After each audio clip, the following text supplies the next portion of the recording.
Guys আমরা কিন্তু দেখতে পাচ্ছি যে ঘোড়া কিন্তু আমাদের ম্যাপে চলে আসছে। মানে আমাদের নতুন আপডেটে কিন্তু ঘোড়া আমরা দেখতে পাচ্ছি অ্যান্ড আমি ঘোড়া ইউজ করতেছি। আমার খুব ভালো লাগতেছে ঘোড়াটা চালাইতে অ্যান্ড ঘোড়া কিন্তু হোয়াইট কালার। সো আমি চাচ্ছিলাম আমার টিমমেটের কাছে অ্যান্ড দেখতে পারলাম আমার টিমমেট নক। সো তাকে তো রিভাইভ দেওয়া লাগবে অ্যান্ড আমি আবার ব্যাক করলাম। ঘোড়ার স্পিড দেখে আমি অনেক খুশি কারণ ঘোড়াটা কিন্তু অনেক ভালো লাগতেছে, আমার সাথে মানাইছে। সো আমার টিমমেটকে রিভাইভ দেওয়ার জন্য আমি চলে এসে গেছি। আই মিন এসে গেছি।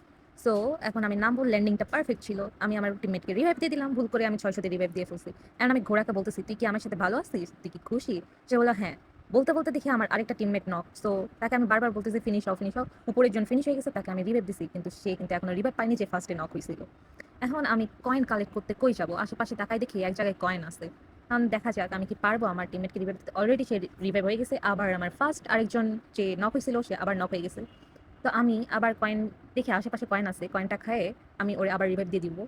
সমস্যা নাই। অ্যান্ড আমি ভাবলাম যেহেতু কয়েন নাই এখানেই বসে পড়ি। কি হবে? জোনের মধ্যে কেউ আসবে না। দেখতে, দেখতে আরেকটা টিমমেট নক, দেন আরেকজন নক। মানে আমার এখানে বসা একদম সফল। কারণ ৩ জন নক। এখন আমার এখানে বসে রিভাইভ দিতে কোনো খারাপ লাগবে না। এর মধ্যে দেখি সুপার রিভাইভ হয়ে যাচ্ছে আরো বেস্ট। অ্যান্ড দেখেন ঘোড়াটা কিন্তু আমার থেকে লম্বা। সো আমি আমার প্রিয় ঘোড়াকে নিয়ে আবার দৌড় দিচ্ছি। সো আমি ভাবতেছি ঘোড়াটার একটা নাম দিব। ভাবতে, ভাবতে মেডিকেট করতেছি। করতে, করতে এখন চাচ্ছি দেখি কয়েন কালেক্ট করি। কারণ এদের কোনো সিউরিটি নাই। এতবার মরে গেল। গাইস আমি কি ঘোড়াটার কি নাম দিলে ভালো হইতো? আমি ভাবতেছি এই ঘোড়া যতদিন আছে আমি যতগুলো সাদা ঘোড়া পাবো সব কয়টার সেম নেম। অ্যান্ড কালো ঘোড়া পাইলে ওদের আলাদা নাম। এই তো বলতে, বলতে কয়েন এখনো কালেক্টই করতে পারলাম না। কিন্তু আমার টিমমেট আবার নক হয়ে গেল। সো আমি এখানে আবার পাইছি কয়েন অ্যান্ড আরেকটা টিমমেট নক। কাকে রিভাইভ দিব? আমি টেনশনে পড়ে গেছি। এখন যে আগে আসবে তারই আমি রিভাইভ দিব ভাবতেছি। দেখা যাক। আমার ঘোড়া দেখে আবার লাফ মারে। অনেক সুন্দর। আমার ওই টিমমেটটা কিন্তু বেঁচে গেছে ১ নাম্বার। সো আমি হয়তোবা ৩ নাম্বারকে রিভাইভ দিব। দিতে, দিতে মেবি এরাও বাঁচবে না, এরাও মরে যাবে। সমস্যা নাই। আহা! বলতে দেরি নাই, মরে গেছে। এখন আমি আবার যাচ্ছি কয়েন কালেক্ট করতে। আমার মতো তোমাদের কার, কার এরকম ঘোড়া চালাতে খুব ভাল লাগে? আমি কিন্তু ১ নাম্বারের বট প্লেয়ার। সো দেখতেই পাচ্ছ আমি জাস্ট একটা কিল করছি। আমি কিন্তু আর কোনো ড্যামেজও দেইনি, এনিমির সামনেও যাইনি। সো আমার মনে হচ্ছে যে ঘোড়াটা নিয়ে যদি আমি পুরা ম্যাপ ঘুরতে পারি তাইলে আমার ভালো লাগবে। অ্যান্ড আমার টিমমেট বারবার রাগ করতেছে কারণ তাদের রিভাইভ চাই। অ্যান্ড আমি কয়েন এখনো কালেক্ট করতে পারিনি সবগুলো। ওদেরকে রিভাইভ দিতে, দিতে আমার সব কয়েন শেষ।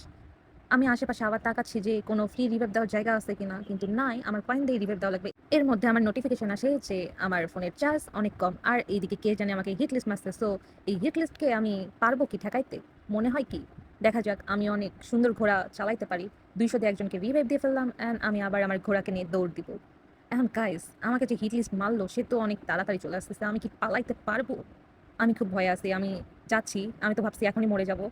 বাট জানি না কেমনে, কেমনে জানি বেঁচে গেলাম। আমার ঘোড়াটা অনেক লাকি। আপনার কারা, কারা বিয়ারে এরকম ঘোড়া চালাতে অনেক পছন্দ করেন? অ্যান্ড আপনারা কি, কি ঘোড়া চালাইছেন? আই মিন ২ টা কালার আমি ঘোড়া দেখছি। একটা হোয়াইট কালার আর একটা ব্লাক কালার। অ্যান্ড আমার টিমমেট সব কটা নক হয়ে গেছে। আই মিন মরে গেছে। নক হইলে তাও একটা কথা ছিল। সব কটা মরেই গেছে। এখন তাদেরকে কি আমি রিভাইভ দিতে পারবো? দেখা যাক লাস্ট অব্দি। অ্যান্ড আমার ঘোড়া দেখি পাগলা ঘোড়ার মতো লাফাচ্ছে এদিক ওইদিক, ওইদিক। গাইস আপনারা যারা আমার ইউটিউবে এখনো সাবস্ক্রাইব করেননি তারা আপনারা আমার ইউটিউবকে সাবস্ক্রাইব করে দেন। অ্যান্ড আমি রেগুলার ভিডিও করার ট্রাই করব। আপনারা যদি চান। অ্যান্ড আমার কিছু সমস্যার কারণে আই মিন আমার এক্সামের কারণে আমি হয়তোবা এখন রেগুলার ওইভাবে ভিডিও আপলোড করতে পারছি না। কিন্তু ইনশাল্লাহ সামনে আমি আবার রেগুলার হয়ে যাব। অ্যান্ড তোমরা কিন্তু অবশ্যই আমার ইউটিউবকে সাবস্ক্রাইব করবা আর ফেসবুক পেজকে লাইক করে দিবা। তো গাইস দেখেন আমাকে কিন্তু মেরে ফেলে দিছে এখানে। আমার আর বাঁচার কোনো ওয়ে নাই। কিন্তু আমি আমার টিমমেটকে কিন্তু বাঁচাই দিছি। সো ম্যাচটা এখানেই শেষ। আমি আর আগাবো না।